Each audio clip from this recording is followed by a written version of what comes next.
Winnie shoved a second piece of gum into her mouth. She crushed the wrapper in her fist and flicked it over her shoulder. A long, low sigh escaped from somewhere inside her. She rested her elbows on the windowsill and cupped her face in her hands.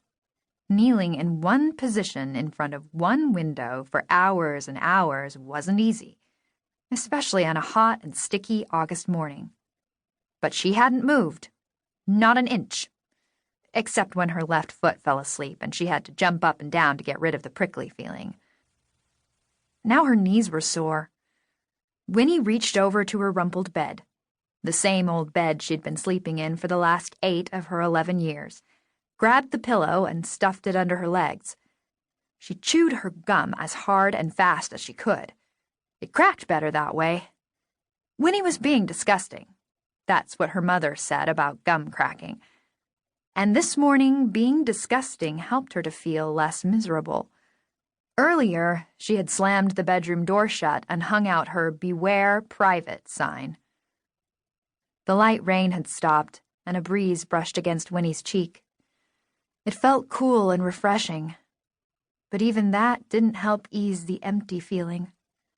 And staring down the block at Iggie's house didn't help either, even though she could see only parts of it. The driveway, the gray stone chimney, a speck of the red front door. Just enough to remind Winnie that her best friend in the whole world was gone and wouldn't be back. There was nothing she could do about it. This was, without a doubt, the loneliest, saddest, most horrible week of her whole life. Winnie heard a gentle tapping at her bedroom door. "What, Mom?" she called, turning away from the window. The door opened and her mother stood there, one hand on her hip. "Winifred Bates Barringer." Winnie cringed. Mom's voice got very loud. "Just look at this room! It's a mess!" Winnie agreed privately, but said nothing. She studied her mother, standing like a statue in the doorway. Mom was wearing her work clothes, an old blue denim skirt and a faded striped shirt with the sleeves rolled up. Her face was smudged with dirt. Mrs. Barringer did not smile, but she softened her voice. "Winnie," she said, holding a tissue to her nose and sneezing. Mom always sneezed a lot after she'd been gardening or cleaning the basement. Mrs. Barringer blew her nose and continued. "You've been cooped up in this room all morning, and I haven't said a word. Now, I know how you feel about Iggie moving away, but I certainly didn't expect you to mope around for a whole week. This is ridiculous. You haven't had a thing to eat today. At this rate, you're going to fade away into nothing." Winnie turned back to the window. "I'm not hungry, and I'll clean up my room later, okay?" Her mother did not answer. Winnie sensed that she was standing there waiting for a better explanation. "I'm busy, Mom. I'm watching for the new people. The moving trucks were here early this morning, but I haven't seen the new people anywhere." "It's a wonder you can see anything with all that hair in your eyes," her mother answered.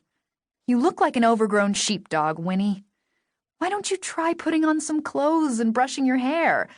It's after 12 already." Winnie tossed her hair out of her face and looked down at her pink nightshirt. She cracked her gum louder. "Winifred, that is disgusting." Winnie smiled.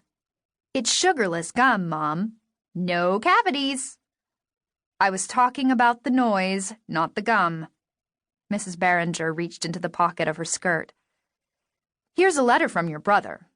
As soon as I clean up, I'm going down to fix lunch. I expect you to join me in 10 minutes. And please, Winnie, do something about that hair." Mrs. Barringer made a military turn and left the room. Winnie opened her brother's letter, but it was practically impossible to read Matthew's squiggly writing, so she slipped the letter back into its envelope. Matthew would be home from camp in a week, and then summer would really be over. It felt funny to have a brother going into 9th grade. That was kind of old. Most kids Winnie knew couldn't stand their brothers and sisters, but she didn't mind Matthew. Not since last year when he started to talk to her as if she were a real person, instead of just a child, which was more than she could say for her parents most of the time.